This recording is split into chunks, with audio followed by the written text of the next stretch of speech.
Hello friends, welcome back to MacBix YouTube channel. Engineering Economics lecturer videos. இன்னைக்கு என்ன topic பார்க்க போறோம் அப்படின்னா எலிமெண்டரி எக்கனாமிக் அனாலிசிஸ்ல first topic material selection for product. அந்த டாபிக் தான் பார்க்க போறோம். நேரா வீடியோக்குள்ள போகலாம் friends. Material selection for product. இதில் ஃபர்ஸ்ட் எடுத்தோன்னா மெட்டீரியல்ஸ் அப்படின்னா என்னென்னு பார்க்க போகிறோம். ஸோ ஒரு ப்ராடக்ட் வந்து மேனுஃபேக்சரிங் பண்ணுறதுக்கு ப்ரொடியூஸ் பண்ணுறதுக்கு நம்மளுக்கு வந்துட்டு ஒரு சில பொருட்கள் தேவை. அந்த பொருட்களை தான் நம்ம என்ன சொல்கிறோம் அப்படின்னா materials. So materials are commodities which are used directly or indirectly in producing a part. ஒரு பார்ட்டை ப்ரொடியூஸ் பண்ணுறதுக்கு டேரெக்டாகவோ இன்டைரக்டாகவோ தேவைப்படுற பொருட்கள் எல்லாத்தையுமே என்ன சொல்கிறோம் அப்படின்னா மெட்டீரியல் அப்படிங்கிறோம். என்ன கரெக்டாக சொல்லணும் அப்படின்னா ரா மெட்டீரியல்ஸ் அப்படின்னு சொல்லலாம். ஸோ நெக்ஸ்ட் வந்துட்டு மெட்டீரியல் செலெக்ஷன் என்னென்னு பார்க்க போகிறோம். So the cost of the product is determined by the raw materials. ஒரு பொருளோட விலை வந்து எப்படி வந்துட்டு கண்டுபிடிக்கப்படுது அப்படின்னா அதோட ரா மெட்டீரியல்ஸை பேஸ் பண்ணி தான். Among the various elements of costs raw material cost forms a major portion of the total cost of any product. எந்த ஒரு ப்ராடக்ட் எடுத்துக்கிட்டாலும் அந்த பொருளோட தயாரிப்பில் நிறைய காஸ்டஸ் வந்து இன்க்ளூட் ஆகுது. பட் என்னதான் மற்ற காஸ்டஸ்லாம் இருந்தாலும் ரா மெட்டீரியல் காஸ்ட் தான் வந்துட்டு அதோட விலையை வந்து ஃபிக்ஸ் பண்ணுறதுல நிர்ணயிக்கிறதுல வந்துட்டு ஒரு முக்கியமான பங்கு வகிக்குது. So in choosing the right material there is not always a single definite attribute. ஒரு மெட்டீரியல் வந்து நம்ம சூஸ் பண்ணணும் அப்படின்னா ஒரே ஒரு நோக்கத்தை மட்டும் வச்சுக்கிட்டு இல்லை ஒரே ஒரு பேராமீட்டர் வச்சுட்டு நம்ம என்ன பண்ண முடியாது அப்படின்னா செலக்ட் பண்ணிட முடியாது. ஸோ இது என் நம்பர் ஆஃப் பேராமீட்டர்ஸ் வந்து அதை வந்து இன்க்ளூட் ஆகும். எல்லா பேராமீட்டர்ஸையும் நம்ம கோத்ரூ பண்ணால் மட்டும்தான் என்ன பண்ண முடியும் அப்படின்னா கரெக்டான ஒரு மெட்டீரியல் வந்து சூஸ் பண்ண முடியும். ஸோ ஜென்ரலாகவே டிசைனர்ஸ் அண்ட் இன்ஜினியர்ஸ் பார்த்தோம் அப்படின்னா ஒரு மெட்டீரியல் வந்துட்டு சூஸ் பண்ணுறதுக்கு they will have a large number of material selection attributes.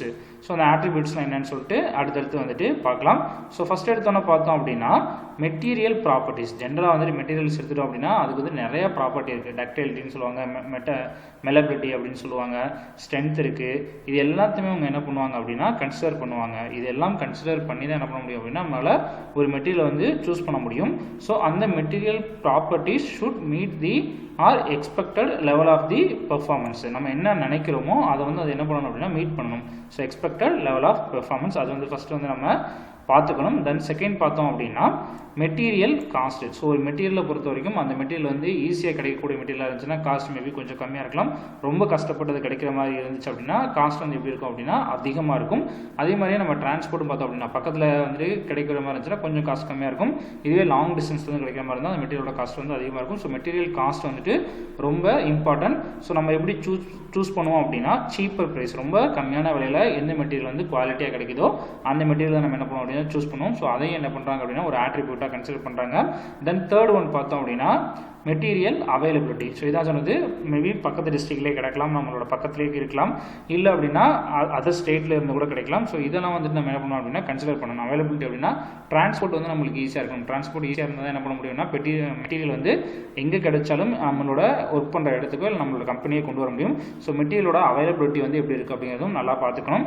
அதே மாதிரி நெக்ஸ்ட் பார்த்தோம் அப்படின்னா ப்ராசஸிங். அந்த மெட்டீரியலை வந்து நம்ம என்ன ப்ராடக்ட்டுக்கு அதை யூஸ் பண்ணணும்னு நினைக்கிறோமோ அந்த ப்ராடக்ட்டுக்கு அதை ஈஸியாக மாற்ற முடியுமா அப்படின்னு சொல்லிட்டு பார்க்கணும். இன்கேஸ் வந்து நான் ஒரு 2 ப்ராடக்ட் வந்து நான் எடுத்துக்கிறேன், அந்த 2 ப்ராடக்ட் நான் அசம்பிள் பண்ணி ஃபைனலாக ஒரு மிஷின் வந்து கிரியேட் பண்ணுறேன் அப்படின்னு வச்சுக்கோங்களேன். இந்த 2 பார்ட்டையும் கனெக்ட் பண்ணுறதுக்கு நம்மளுக்கு பார்த்தோம் அப்படின்னா பர்மனன்ட் ஜாயிண்ட்டு, டெம்பரரி ஜாயிண்ட் அப்படின்னு சொல்லிட்டு இருக்குது. இந்த பர்மனன்ட் ஜாயிண்ட்டு கீழே பார்த்தோம் அப்படின்னா வெல்டட் ஜாயிண்ட்ஸ் வரலாம், ரிவீட் இதெல்லாம் வரலாம். இதே டெம்பரரி ஜாயிண்ட் பார்த்தோம் அப்படின்னா நட் அண்ட் போல்ட் யூஸ் பண்ணுறது, இல்லாட்டி ஜாயின்ட்ஸ் வந்து யூனிவர்சல் ஜாயின்ட்ஸ், நக்கிள் ஜாயிண்ட் இந்த மாதிரி யூஸ் பண்ணுறது இதெல்லாம் வந்துட்டு இருக்குது. ஸோ இது மாதிரி நம்மளுக்கு தேவையான பொருளாக அதை மாற்றுறதுக்கு அந்த மெட்டீரியல் வந்து கன்வீனியண்ட்டாக இருக்கா இல்லையா, ப்ராசஸிங் வந்து பண்ண முடியுமா இல்லையா அப்படிங்கிறது ஒரு முக்கியமான ஆட்ரிபியூட். ஸோ அதையும் வந்துட்டு என்ன பண்ணுறாங்க அப்படின்னா கன்சிடர் பண்ணுறாங்க. தென் லாஸ்ட் ஒன் பார்த்தோம் அப்படின்னா என்விரான்மெண்ட். ஸோ என்விரான்மெண்டல் ஃபேக்டர்ஸ் அப்படிங்கிறது நிறையா இருக்குது. இதனால் நம்ம யூஸ் பண்ணக்கூடிய ரா மெட்டீரியல் எந்த விதத்துலையுமே வந்துட்டு அஃபெக்ட் ஆகக்கூடாது. அது வந்து மெயின் ஆட்ரிபியூட் அவங்க எடுத்துக்கிறாங்க. Should not affect the raw material. சரிங்களா? Next material selection procedure. எப்படி வந்துட்டு மெட்டீரியலை செலக்ட் பண்ணுறாங்க அப்படின்னு சொல்லிட்டு நம்ம இப்போ பார்க்க போகிறோம். ஸோ ஃபஸ்ட் எடுத்தோன்னு பார்த்தோம் அப்படின்னா டிரான்ஸ்லேஷன் அப்படிங்கிறது என்னென்னா நம்ம ஒரு பொருள் தயாரிக்கணும் அப்படின்னா அதுக்கான டிசைன் வந்து ரெடி பண்ணியிருப்போம். இந்த டிசைனை என்ன பண்ணுறோம் அப்படின்னா we can convert into material requirement. நம்ம டிசைன் ரெக்யர்மெண்ட்டை டிரான்ஸ்லேட் பண்ணி மெட்டீரியலுக்கு தேவையான ஆட்ரிபியூட்ஸாவோ கன்ஸ்டன்ட்ஸாவோ அப்ஜெக்ட்ஸாவோ என்ன பண்ணுறோம் அப்படின்னா ஃபர்ஸ்ட் வந்து மாத்திரம். ஸோ இதான் டிரான்ஸ்லேஷன் அப்படிங்கிறது. செகண்ட் ஒன் பார்த்தோம் அப்படின்னா ஸ்க்ரீனிங் ஜென்ரலாக சொல்லணும் அப்படின்னா செலெக்ஷன் கூட வச்சுக்கலாம். என்ன பண்ணலாம் அப்படின்னா அதில் வந்துட்டு நிறையா மெட்டீரியல்ஸ் வந்து நம்மளுக்கு கண்டிப்பாக கிடைக்கும். இந்த மெட்டீரியல்ஸில் நம்மளோட டிசைனுக்கு இல்லை நம்மளோட ப்ராடக்ட்டுக்கு எது மேட்சபிளாக இருக்குமோ அதை மட்டும் வச்சுட்டு ரிமைனிங் இருக்கிறதெல்லாம் என்ன பண்ணுறோம் அப்படின்னா எலிமினேட் பண்ணுறோம். தென் நெக்ஸ்ட் ஒன் பார்த்தோம் அப்படின்னா ரேங்கிங். ஸோ இப்போ நம்ம என்ன பண்ணுறோம் அப்படின்னா ஒரு 10 மெட்டீரியல்ஸ் இருக்குது, அதில் தேவையில்லாத மெட்டீரியல் அப்படின்னு சொல்லிட்டு ஒரு 5 மெட்டீரியல்ஸ் வந்து நம்ம எலிமினேட் பண்ணிட்டோம். இன்னும் 5 மெட்டீரியல்ஸ் இருக்குது. இந்த 5 மெட்டீரியல்ஸில் நம்மளுக்கு எந்த மெட்டீரியல் வந்து கன்வீனியண்ட்டாக இருக்கும், மோஸ்ட் சூட்டபுளாக இருக்கும் அப்படிங்கிறத பார்த்துட்டு அதுக்கேற்ற மாதிரி நம்ம என்ன பண்ணுறோம் அப்படின்னா அந்த மெட்டீரியலுக்கு வந்து ரேங்கிங் ப்ரொவைட் பண்ணுறோம். தென் ஃபைனல் ஒன்று வந்து பார்த்தோம் அப்படின்னா செலெக்ஷன். இந்த செலெக்ஷன் வந்துட்டு எது வந்து இருக்கிறதுலே பெட்டராக இருக்கோ, ஃபார்மோஸ்ட்டாக இருக்கோ அதை தான் வந்து நம்ம செலக்ட் பண்ணுவோம் ஃபைனல் ஒன்றா. ஸோ அதான் லாஸ்ட் ப்ராசஸ். இந்த 4 ஸ்டெப் யூஸ் பண்ணி தான் நம்ம என்ன பண்ணுறோம் அப்படின்னா மெட்டீரியலை வந்துட்டு செலக்ட் பண்ணுறோம். இப்போ மெட்டீரியல் செலெக்ஷனுக்கான ப்ராப்ளம் வந்து பார்க்க ஆரம்பிக்கலாம். So first problem, example problem on material selection.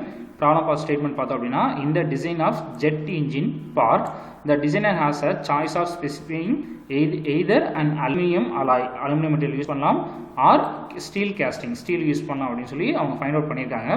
either material will be provide equal service. ரெண்டு மெட்டீரியல் எடுத்துகிட்டா எந்த material எடுத்துட்டாலும் they provide a equal service, ஒரே மாதிரி பெர்ஃபார்மன்ஸ் ஒரே மாதிரி சர்வீஸ் தான் ப்ரொவைட் பண்ணுது. But aluminium casting will weigh 1.2 kg. இதோட வெயிட் பார்த்தோம் அப்படின்னா 1.2 kg தான் aluminium, compared with 1.3 kg for steel casting. ஸ்டீல் கேஸ்டிங்கோட வெயிட் என்ன அப்படின்னா 1.3 kg அப்படின்னு சொல்லி கொடுத்துருக்காங்க. Next the aluminium can be cast for ₹80. So அந்த அலுமினியம் ரா மெட்டீரியலை வாங்கிட்டு அதை வந்து நம்மளுக்கு தேவையான பார்ட்டாக மாற்றணும் அப்படின்னா we need to spend ₹80 per KG. கேஜிக்கு தான் அதை கொடுத்துருக்காங்க சரிங்களா, பர் யூனிட் கொடுக்கல, அது வந்து நல்லா பார்த்துக்கோங்க. தென் ஸ்டீல் அலுமினியம் ரா மெட்டீரியல் வாங்கிட்டு அதை வந்துட்டு நம்ம ஒரு கேஸ்டிங்கை மாற்றணும் அப்படின்னா அதுக்கு எவ்வளோனா ₹35 per KG. The cost of machining per unit ₹150 for aluminum and ₹170 for steel. சரிங்களா, the cost of machining per unit இடத்துல பார்த்துக்கோங்க, per kg கொடுக்கல, per unit கொடுத்துருக்காங்க. ஸோ நம்ம கேஸ்டிங் பண்ணி வெளியில் எடுத்ததுக்கப்புறம் அதை என்ன பண்ணோம் அப்படின்னா ப்ராப்பரான டைமென்ஷனுக்கு வந்து மாற்றணும். So we should go for a machining process. ஓகேங்களா, ஆஃப்டர் கேஸ்டிங். ஸோ அந்த மாதிரி மெஷினிங் பண்ணுறதுக்கு பர் யூனிட்டுக்கு என்ன அப்படின்னா ₹150 வந்து தேவைப்படுது அலுமினியத்துக்கு. ஸ்டீலுக்கு பார்த்தோம் அப்படின்னா ₹170 தேவைப்படுது. Every kilogram of excess weight is associate with a penalty of ₹1300. So எக்ஸஸாக வெயிட் ஆச்சு, 2 மெட்டீரியல் எடுத்துக்கிறோம். இந்த 2 மெட்டீரியலில் ஒரு மெட்டீரியலோட இன்னொரு மெட்டீரியல் வந்து கூட போச்சு அப்படின்னா அதோட வெயிட் வந்து கூட இருக்குது அப்படின்னா we should pay a penalty. அந்த பெனால்ட்டி எப்படி அப்படின்னா ₹1300. ஏன் இதை பே பண்ணணும் அப்படின்னா due to increased fuel consumption. So weight கூடாச்சு அப்படின்னா ஃபியூவல் வந்து என்ன ஆகும் அப்படின்னா இன்னும் வந்துட்டு எக்ஸ்ட்ரா வந்துட்டு அது கன்சம்ஷன் பண்ணணும். ஸோ அதுக்காண்டி we should pay a penalty. சரிங்களா. So which material should be specified and what is the economic advantage. எந்த மெட்டீரியல் வந்து சூஸ் பண்ணலாம், தென் எக்கனாமிக் அட்வான்டேஜ். ஒரு மெட்டீரியலை விட்டுட்டு இன்னொரு மெட்டீரியல் சூஸ் பண்ணுறப்ப நம்மளுக்கு எவ்வளோ வந்துட்டு அட்வான்டேஜ், எக்கனாமிக் அட்வான்டேஜ் வந்து எவ்வளோ இருக்குது, இதையும் வந்துட்டு என்ன பண்ணணும் அப்படின்னா கண்டுபிடிக்கணும். Economic advantage of the selection of per unit இதான் வந்துட்டு இப்போ கேட்டிருக்காங்க. ஸோ கிவன் டேட்டா வந்து எடுத்து எழுதிடுறோம். நம்ம ஃபஸ்ட் எடுத்து என்ன பண்ணிடுறோம் அப்படின்னா அலுமினியம் கேஸ்டிங் வந்து எடுத்து எழுதுறேன். ஸோ இந்த 3 பார்த்தோம் அப்படின்னா அலுமினியம் கேஸ்டிங்கோடது. ஸோ ஒரு யூனிட்டோட வெயிட் எவ்வளோனா 1.2 kg. ஸோ அந்த கேஸ்டிங் வந்து பண்ணணும் அப்படின்னா ஒரு ருபீஸ் வந்து கேஜிக்கு வந்து 80. தென் மெஷினிங் பண்ணணும் அப்படின்னா அதுக்கு பர் யூனிட்டுக்கு எவ்வளோ அப்படின்னு பார்த்தோம் அப்படின்னா ₹150. தென் அதுக்கடுத்து என்ன கொடுத்துருக்காங்க அப்படின்னு பார்த்தோம் அப்படின்னா weight of casting steel casting கொடுத்துருக்காங்க, அது 1.3 kg. Then cost of steel casting per KG வந்துட்டு எவ்வளோ கொடுத்துருக்காங்க, ₹35. Then cost of machining steel casting per unit வந்துட்டு ₹170 கொடுத்துருக்காங்க. Then penalty for excess weight வந்துட்டு 1300 கொடுத்துருக்காங்க. நெக்ஸ்ட் டேரெக்டாக சொல்யூஷனுக்குள்ளே போயிடலாம். இந்த ப்ராப்ளம்ஸ் பொறுத்த வரைக்கும் பார்த்தோம் அப்படின்னா நம்மளுக்கு ஸ்பெசிஃபிக்காக எதுவும் ஃபார்முலாஸ் அப்படின்னு கிடையாது. ஜென்ரலாக நம்மளோட நாலேஜ் யூஸ் பண்ணி நம்மளாவே என்ன பண்ணணும் அப்படின்னா டோட்டல் கால்குலேஷன் பண்ணணும். ஸோ பேசிக்கான இதுதான் நம்ம வந்துட்டு சின்ன வயசில் பண்ணல ஒரு 5வது படிக்கிறப்ப பண்ணுற ஒரு சம்மேஷன், அடிஷன், டெலிஷன், சப்ட்ராக்ஷன் இந்த மாதிரி இது இருக்கிறது தான் வந்துட்டு இந்த சம்மு. ஜஸ்ட் வந்துட்டு நம்ம ப்ராப்ளம் ரீட் பண்ணி அண்டர்ஸ்டாண்ட் பண்ணி கான்செப்ட் அண்டர்ஸ்டாண்ட் பண்ணி ஜஸ்ட் வந்து சம் சால்வ் பண்ணுற மாதிரி இருக்கும். ஸோ ஃபஸ்ட் எடுத்தோன்னே நம்ம என்ன பண்ண போகிறோம் அப்படின்னா cost of using aluminium metal for the jet engine part. Jet engine part use பண்ணுறதுக்கு அலுமினியம் மெட்டல் யூஸ் பண்ணால் டோட்டலாக அதுக்கு எவ்வளோ காஸ்ட் வந்து ஆக போகுது அப்படின்னு பார்க்க போகிறோம். So total cost equal to total cost of making aluminium casting per unit. ஒரு யூனிட் பர் பீஸ் சரிங்களா, ஒரே ஒரு பார்ட்டு அலுமினியம் கேஸ்டிங் வந்து கிரியேட் பண்ணுறதுக்கு டோட்டலாக எவ்வளோ காஸ்ட் ஆகுது. Then cost of machining aluminium casting per unit சரிங்களா. ஃபஸ்ட் எடுத்து என்ன பண்ணுறோம் அப்படின்னா அந்த பார்ட்டை கிரியேட் பண்ணுறதுக்கு எவ்வளோ செலவாகுது, தென் அந்த பார்ட்டை அதுக்கப்புறம் ப்ராப்பராக மிஷின் பண்ணி ப்ராப்பர் டைமென்ஷன் கொண்டு வரதுக்கு எவ்வளோ செலவாகுது. இந்த ரெண்டையும் ஆட் பண்ணால் நம்மளுக்கு என்ன கிடைக்கும் அப்படின்னா டோட்டல் காஸ்ட் கிடைக்கும். நெக்ஸ்ட் இதில் இந்த total cost of making aluminium இது பார்த்தோம் அப்படின்னா என்ன அப்படின்னா டோட்டல் வெயிட் மொத்தம் அந்த அலுமினியம் பார்ட் கிரியேட் பண்ணுறதுக்கு எவ்வளோ வெயிட் தேவைப்படுது, தென் காஸ்ட்டு அதை வந்துட்டு கேஸ்டிங் பண்ணுறதுக்கு எவ்வளோ தேவைப்படுது. சரிங்களா, இப்போ அலுமினியம் எடுத்துக்கிட்டோம் அப்படின்னா ஒரு பார்ட்டுக்கு ஒரு யூனிட் பார்த்தோம் அப்படின்னா 1.2 kg வெயிட் இருக்குது. தென் ஒரு கேஜிக்கு வந்து மெஷினிங் பண்ணுறதுக்கு எவ்வளோ கேட்குறாங்க அப்படின்னா 80 rupees கேட்குறாங்க. ஸோ ரெண்டு மல்டிப்ளை பண்ணோம் அப்படின்னா நம்மளுக்கு டோட்டலாக 96 rupees வருது. தென் நெக்ஸ்ட் என்ன பண்ணுறோம் அப்படின்னா மெஷினிங் பண்ணுறோம், ப்ராப்பர் டைமென்ஷனுக்கு மெஷினிங் பண்ணுறோம். அதுக்கு எவ்வளோ அப்படின்னா ₹150. இதுதான் வந்துட்டு ரெண்டு காஸ்ட் வந்துட்டு இந்த டோட்டல் காஸ்ட் ஆஃப் மேக்கிங் கீழே வருது. ஸோ டோட்டல் காஸ்ட் வந்துட்டு எவ்வளோ அப்படின்னு பார்த்தோம் அப்படின்னா 246 வந்து நம்மளுக்கு கிடைக்கிது. தென் செகண்ட் பார்த்தோம் அப்படின்னா ஸ்டீல் யூனிட் வந்து நம்ம போக ஆரம்பிக்கிறோம். So steel unit cost of jet engine part made by steel unit. So இதில் பார்த்தோம் அப்படின்னா மொத்தம் 3 வருது. என்னென்னா வெயிட் பார்த்தோம் அப்படின்னா அலுமினியம் வந்து கம்மியாக இருக்குது, ஸ்டீல் வந்து கூட இருக்குது. ஸோ இதில் வந்துட்டு வெயிட் கூட இருக்கும், அதுக்கு வந்து என்ன பண்ணுவோம் அப்படின்னா பெனால்ட்டி பே பண்ணணும். ஸோ இது வந்து எக்ஸஸாக பெனால்ட்டி வந்து ஆட் ஆயிருக்கு. மற்றபடி பார்த்தோம் அப்படின்னா total cost equal to total cost of making steel casting, cost of machining, then last பார்த்தோம் அப்படின்னா டோட்டல் பெனால்ட்டி. இந்த 3 டேர்ம் வந்து வருது. ஸோ ஃபஸ்ட் எடுத்தோன்னா ஒவ்வொன்றா கண்டுபிடிக்கலாம். ஃபஸ்ட் எடுத்தோன்னா டோட்டல் காஸ்ட் ஆஃப் மேக்கிங் அப்படின்னா weight into cost of making. So weight வந்து பார்த்தோம் அப்படின்னா 1.35 kg. தென் காஸ்ட் பார்த்தோம் அப்படின்னா 35 rupees. ரெண்டையும் மல்டிப்ளை பண்ணோம் அப்படின்னா ₹47.25 வந்து நம்மளுக்கு கிடைக்குது. தென் செகண்ட் பார்த்தோம் அப்படின்னா காஸ்ட் ஆஃப் மெஷினிங்கு, அது டேரெக்டாகவே சம்மில் கொடுத்துட்டாங்க, ₹170 கொடுத்துட்டாங்க. தென் பெனால்ட்டி பார்த்தோம் அப்படின்னா டேரெக்டாகவே சம்மில் கொடுத்துட்டாங்க. ஒரு கேஜிக்கு வந்து 1300 rupeesன்னு கொடுத்துட்டாங்க. ஸோ நம்ம வந்து டிஃப்ரென்ஸ் இன் வெயிட் வந்து எவ்வளோன்னு பார்க்கணும். எவ்வளோ வெயிட் சேஞ்ச் ஆகுதோ அதில் 1 kgக்கு வந்து 1300 கொடுத்துருக்காங்க. நம்மளுக்கு எவ்வளோ கேஜி வேஸ்ட் ஆகுதோ அதுக்கேற்ற மாதிரி தான் நம்ம பண்ண முடியும். ஸோ அப்போ எவ்வளோ கேஜி வேஸ்ட் ஆகுதுன்னு பார்க்கணும் அப்படின்னா 2 kg நம்ம சப்ட்ராக்ட் பண்ணணும். So 1.35 minus 1.2. ஸோ டோட்டலாக நம்மளுக்கு இங்கே கிடைக்கிறது பார்த்தோம் அப்படின்னா 0.15 தான் கிடைக்கும். ஸோ இங்கே வந்துட்டு இந்த 0.15 அதாவது 150 கிராமுக்கு எவ்வளோன்னு பாருங்கள். இங்கே வந்து டோட்டலாக 1 kgக்கு 1000 கிராம்ஸுக்கு வந்து கொடுத்துருக்காங்க. ஸோ அப்போ 150 கிராம்ஸுக்கு நம்மளுக்கு எவ்வளோ அப்படின்னு சொல்லி பார்க்கணும். ஸோ ரெண்டையும் மல்டிப்ளை பண்ணோம் அப்படின்னா ₹195 கிடைக்குது. ஸோ இந்த மூணையும் ஆட் பண்ணணும். 47.25 தென் 170 தென் 195 மூணு ஆட் பண்ணோம்னா we get a total cost. So total cost எவ்வளோ வருதுன்னு பார்த்தோம் அப்படின்னா ₹412.25 இதுதான் வந்துட்டு கிடைக்குது. ஸோ இங்கே பார்த்தோம் அப்படின்னா அலுமினியம் கேஸ்டிங் பார்த்தோம்னா 246. ஸோ ரெண்டில் எது வந்து கம்மியாக இருக்குது அப்படின்னு பார்த்தோம் அப்படின்னா அலுமினியம் கேஸ்டிங் தான் வந்து கம்மியாக இருக்குது. ஸோ டிசிஷன் வந்து எடுத்து எழுதணும். The total cost per unit of jet engine part made aluminum is less than that for an engine made up of steel. ஸ்டீலை விட அலுமினியம் யூஸ் பண்ணால் அதோட டோட்டல் காஸ்ட் வந்து லெஸ்ஸராக இருக்குது. Hence aluminium is suggested for making the jet engine part.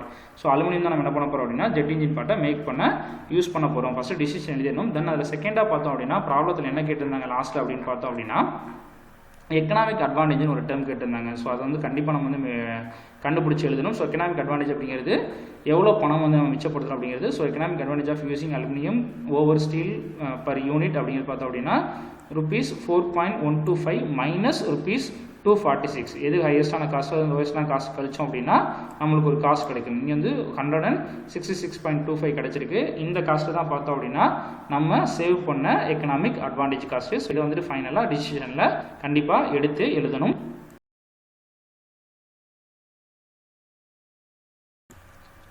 Next second problem பார்க்கலாம். Example problem on selection of material இல்லை material selection.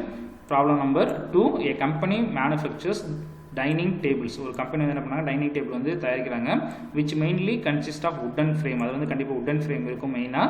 And a table top. சரிங்களா, ஒரு உட்டன் ஃப்ரேமு, அந்த உட்டன் ஃப்ரேமில் வந்துட்டு ஒரு டாப் வந்து இருக்கும். ஆனால் அந்த டாப்பை பற்றி எதுவுமே கொடுக்கல. அவங்க உட்டனா என்னன்னு சொல்லி மென்ஷன் பண்ணல. ஃப்ரேம் மட்டும் என்ன சொல்லியிருக்காங்கன்னா உட்டன் ஃப்ரேம்னு கொடுத்துட்டாங்க. பட் டாப்பை பற்றி எதுவும் பேசல. The different materials used to manufacture the tables and the castes R given in table. So different material வந்து யூஸ் பண்ணுறாங்க. அதோட காஸ்ட் வந்து கீழே கொடுத்துருக்காங்க. ஸோ ஃபஸ்ட் எடுத்துன்னு பார்த்தோம் அப்படின்னா வுட் வந்து கொடுத்துருக்காங்க. So would for frame and legs. ஒரு டேபிள் கிரியேட் பண்ணால் கண்டிப்பாக அதுக்கு வந்து ஒரு 4 லெக்ஸ் வந்து கிரியேட் பண்ணணும். ஸோ அந்த 4 லெக்ஸு தென் சப்போர்ட்டிங் வந்து ஃப்ரேம் வந்து கொடுக்கணும். ஸோ இந்த ஃப்ரேம் அண்ட் லெக்ஸோட எது வந்து கொடுத்துருக்காங்க. ஸோ டோட்டலாக நம்மளுக்கு எவ்வளோ ஏரியா ஆஃப் மெட்டீரியல் வுட் வந்து தேவைப்படுது அப்படின்னா 0.1 மீட்டர் கியூப். பட் காஸ்ட்டு பார்த்தா எப்படி கொடுத்துருக்காங்க அப்படின்னா காஸ்ட் பார்த்தோம் அப்படின்னா ₹12,000 பர் மீட்டர் கியூப் வந்து நம்மளுக்கு கொடுத்துருக்காங்க. இங்கே நம்மளுக்கு தேவை வந்து 1 மீட்டர் கியூப் வந்து ஃபுல்லாக தேவையில்லை, நம்மளுக்கு தேவை 0.1 மீட்டர் கியூப் தான். பட் இங்கே டோட்டல் காஸ்ட் கொடுத்துருக்காங்க 12,000 rupees கொடுத்துருக்காங்க. அப்போ இந்த 12,000 rupeesங்கிறது பர் மீட்டர் கியூபுக்குரியது. அப்போ இதுலேருந்து நம்ம என்ன பண்ணணும், 0.1 மீட்டர் கியூபுக்கு எவ்வளோ தேவைப்படுது நம்ம கன்வெர்ட் பண்ணி கண்டுபிடிக்கணும். அது சொல்யூஷனில் பார்க்கலாம். இந்த நெக்ஸ்ட் பார்த்தோம் அப்படின்னா உட்டன் டேபிள் டாப், மேலே டாப் வந்து எதுவுமே சம்மில் கொடுக்காம இருந்தாங்க, இங்கே வந்துட்டு டேபிள் டாப்பே யூஸ் பண்ணுறாங்க with wooden table top use பண்ணாங்க வித் மைக்கா ஃபினிஷ். மேலே வந்துட்டு மைக்கா வந்துட்டு ஒட்டுறாங்க. ஸோ இது வந்து ஒரே ஒரு டாப் மட்டும் ரெடிமேடாக பண்ணி வச்சுக்கிறது, அப்போ வாங்கி அவங்க யூஸ் பண்ணிக்கிறாங்க. ஸோ அதுக்கு எவ்வளோ காஸ்ட் அப்படின்னு பார்த்தோன்னா 3,000 rupees. தென் லெக்குக்கு புஷ்ஷஸ் போடுறது, மொத்தம் 4 லெக்குக்கு 4 புஷ்ஷஸ் தேவைப்படும். ஸோ ஒரு புஷ்ஷோட விலை பார்த்தோம் அப்படின்னா 10 rupees. ஸோ இது வந்து ஃபைனலாக வந்து கால்குலேட் பண்ணி 4 புஷ்ஷுக்கு எவ்வளோன்னு பார்க்கணும். தென் நெயில்ஸ் பார்த்தோம் அப்படின்னா நம்மளுக்கு வந்து 100 கிராம் தான். பட் இங்கே ரேட் பார்த்தோம் அப்படின்னா 300 per kg. ஒரு கிலோக்கு வந்துட்டு 300 rupeesன்னு கொடுத்துருக்காங்க. ஸோ இதுலேருந்து 100 கிராமுக்கு எவ்வளோ நம்ம கன்வெர்ட் பண்ணணும். தென் டோட்டல் லேபர் ரெக்யர்மெண்ட் பார்த்தோம் அப்படின்னா 15 hours வந்து நம்மளுக்கு தேவைப்படுது. பட் இங்கே பார்த்தோம் அப்படின்னா பர் ஹவருக்கு சிங்கிள் ஹவருக்கு வந்துட்டு 50 rupees வந்து காஸ்ட்டாக வந்துட்டு கொடுத்துருக்காங்க. ஸோ இதெல்லாமே டோட்டலாக உட்டன் ஃப்ரேமுக்கு வந்து கொடுத்துருக்காங்க. தென் நெக்ஸ்ட் பார்த்தோம் அப்படின்னா இந்த view of growing awareness towards deforestation, காடுகளை அழித்தலை பற்றி நிறைய அவேர்னஸ் கிரியேட் பண்ணுறதுனாலையும் என்விரான்மெண்டல் கன்சர்வேஷன், என்விரான்மெண்டலை பாதுகாக்கணும் அப்படிங்கிறதுனாலையும் company feels that use of wood should be minimal. So மரத்தை யூஸ் பண்ணுறது வந்து வுட்டை யூஸ் பண்ணுறது வந்து கொஞ்சம் மினிமமாக இருக்கட்டும் அப்படின்னு நினைக்கிறாங்க. So the wooden top therefore could be replaced with the granite top. So மேலே இருக்க உட்டன் டாப்புக்கு பதிலாக நம்ம என்ன பண்ணலாம்னா கிரானைட் டாப் வந்து யூஸ் பண்ணலாம் அப்படின்னு நினைக்கிறாங்க. So this would require additional wood for the frame and legs to take the extra weight of the granite top. சரிங்களா? ஸோ இதனால் என்ன ஆகும் அப்படின்னா ஃப்ரேமுக்கும் லெக்குக்கும் மட்டும்தான் வந்துட்டு வுட்டு தேவைப்படும் கிரானைட் டாப் யூஸ் பண்ணுறப்ப. Materials and labour requirements along with cost details to manufacture a table with granite top are given in the next table. இந்த டேபிள் என்ன பண்ணுறாங்க அப்படின்னா இந்த கிரானைட் டாப் வந்து டாப் வந்து யூஸ் பண்ணோம் அப்படின்னா அதுக்கு எவ்வளோ காஸ்ட் வந்து செலவாகும் அப்படின்னு கொடுத்துருக்காங்க. So wooden frame and legs முன்னாடி இருந்ததே தான் 0.1 மீட்டர் கியூப் தான் தேவை. டோட்டல் காஸ்ட்டும் அதே தான் கொடுத்துருக்காங்க, ₹12,000 per மீட்டர் கியூப். இதில் வந்து நம்ம 0.15 எவ்வளோன்னு கண்டுபிடிக்கணும். தென் இங்கே உட்டன் டேபிள் டாப் போல கிரானைட் டேபிள் டாப் ரெடிமேடாக இருக்குது, அதை வாங்கி யூஸ் பண்ணுறாங்க. ஸோ இங்கே பார்த்தோம் அப்படின்னா 1.62 மீட்டர் ஸ்கொயர் வந்து நம்மளுக்கு ரெக்யர்மெண்ட். பர் மீட்டர் ஸ்கொயர் எவ்வளோ அப்படின்னா 800 rupees. அப்போ 1.62க்கு எவ்வளோங்கிறத கண்டுபிடிக்கணும். தென் லெக் புஷஸ் பார்த்தோம் அப்படின்னா 4 தேவைப்படுது. இங்கே வந்து நம்ம கிரானைட் டேப் யூஸ் பண்ணால் வெயிட் அதிகமாக இருக்கனால புஷ் வந்து ஹை குவாலிட்டி புஷ் யூஸ் பண்ணுறோம். ஸோ ரேட்டு பார்த்தோம் அப்படின்னா ₹25 இருக்கிற மாதிரி புஷ் வந்து இங்கே யூஸ் பண்ணுறோம். மேலே முன்னாடி டேபிளில் பார்த்தோம் அப்படின்னா 10 rupees கொடுத்துருப்பாங்க. தென் நெயில்ஸ் பார்த்தோம் அப்படின்னா முன்னாடி வந்து 100 கிராம் கேட்டிருப்பாங்க. பட் இங்கே வந்து கிரானைட் டைப் யூஸ் பண்ணால் நமக்கு அது பாதி போதும், 50 கிராமு. ஸோ காஸ்ட் வந்து பார்த்தோம் அப்படின்னா அதே தான் ₹300 per kg. தென் லேபர் பார்த்தோம் அப்படின்னா இங்கே உட்டன் ஃப்ரேம் பண்ணுறது மட்டும்தான்.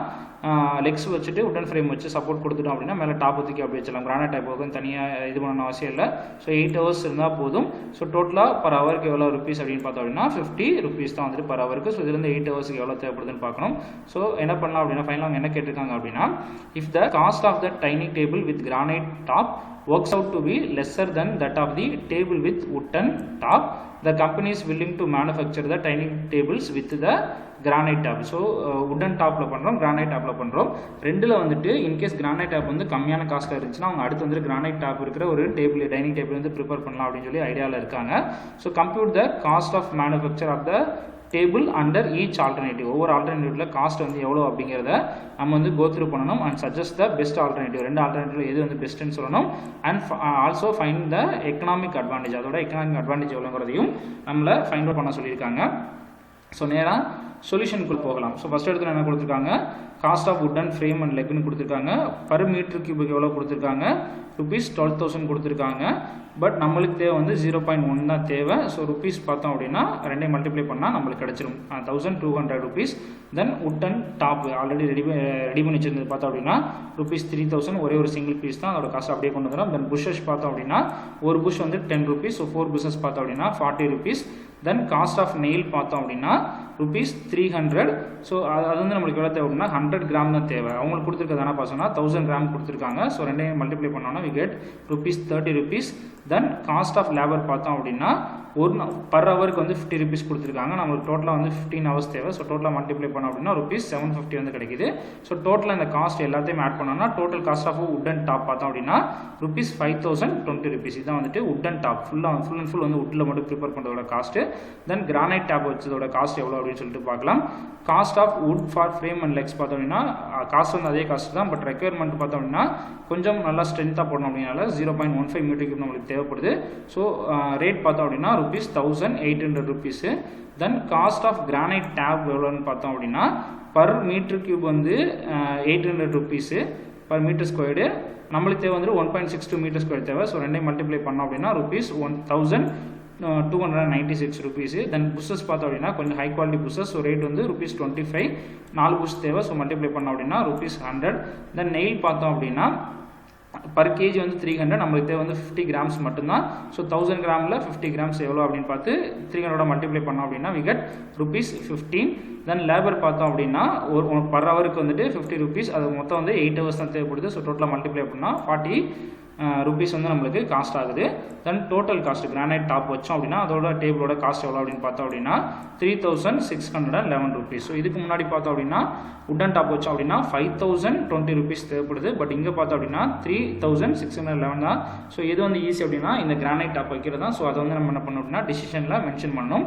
த cost of a table with granite top works out to be less than that of table with wooden top. Wooden டாப்போட கிரானைட் டாப் வந்து பார்த்தோம் அப்படின்னா லெஸராக தான் இருக்குது. So hence the table with granite top should be selected by the manufacturer. Then economic advantage கேட்குறாங்க. So highest cost minus lowest cost கழிச்சோம் அப்படின்னா எக்கனாமிக் அட்வான்டேஜ் எதுன்னு கிடச்சிடும். ஸோ rupees 1409 rupees தான் நம்மளோட கிரானைட் டாப் சூஸ் பண்ணதுனால நம்மளுக்கு கிடைக்கக்கூடிய எக்கனாமிக் அட்வான்டேஜ். சரிங்களா? 2 எக்ஸாம்பிள் ப்ராப்ளமும் இந்த மெட்டீரியல் செலெக்ஷன் கீழே பார்த்துருக்கோம். இப்போ நம்ம பார்த்தா இந்த டாப்பிக்கோட ஸ்டடி மெட்டீரியல் வேணும் அப்படின்னா நம்மளோட www.mechbricks.com அப்படிங்கிற வெப்சைட்டுக்கு போங்க. அங்கே போயிட்டு மேனேஜ்மெண்ட் டாபிக்ஸ் கீழே வந்துட்டு இன்ஜினியரிங் எக்கனாமிக்ஸ் சப்ஜெக்ட் செலக்ட் பண்ணிங்கன்னா ஆல் 5 வீக்ஸ் தேவையான ஸ்டடி மெட்டீரியல் வந்து ஃபுல்லாக அதிலே அவைலபிள் இருக்குது. ப்ராப்ளம் வந்து சிம்பிளாக சால்வ் பண்ணி அதிலே நான் வந்துட்டு அப்லோட் பண்ணியிருக்கேன். நீங்கள் அதை கண்டிப்பாக யூஸ் பண்ணிக்கலாம். உங்களுக்கு கண்டிப்பாக அந்த ஸ்டடி மெட்டீரியல் யூஸ்ஃபுல்லாக இருக்கும். இந்த வீடியோ உங்களுக்கு பிடிச்சிருந்துச்சி, சொன்ன இன்ஃபர்மேஷன் எல்லாமே யூஸ்ஃபுல்லாக இருக்கும் அப்படின்னு நினச்சிங்கன்னா மறக்காமல் இந்த வீடியோவை லைக் பண்ணுங்கள். உங்களோட ஃப்ரெண்ட்ஸுக்கும் இந்த வீடியோ யூஸ்ஃபுல்லாக இருக்கும்னு நினச்சிங்க அப்படின்னா உங்களோட ஃப்ரெண்ட்ஸுக்கும் இந்த வீடியோவை ஷேர் பண்ணுங்கள். உங்களுக்கு ஏதாவது டவுட்ஸ் இருந்துச்சு அப்படின்னா கமெண்ட் செக்ஷனில் நீங்கள் கமெண்ட் பண்ணலாம். இதுக்கப்புறம் இதே மாதிரி வரக்கூட லெக்சர் வீடியோஸ் வந்து நீங்கள் கண்டினியூ வாட்ச் பண்ணணும் அப்படின்னா மறக்காமல் நம்மளோட இந்த மெக்பிக்ஸ் யூடியூப் சேனலை சப்ஸ்கிரைப் பண்ணுங்கள். வீடியோஸ் அப்லோட் பண்ணதுக்கப்புறம் உங்களுக்கு நோட்டிஃபிகேஷன் காமிக்கணும் அப்படின்னா மறக்காமல் பக்கத்தில் இருக்க பெல் ஐக்கானை கிளிக் பண்ணுங்கள் ஃப்ரெண்ட்ஸ். தேங்க்யூ. நெக்ஸ்ட் வீடியோவில் நம்ம மீட் பண்ணலாம்.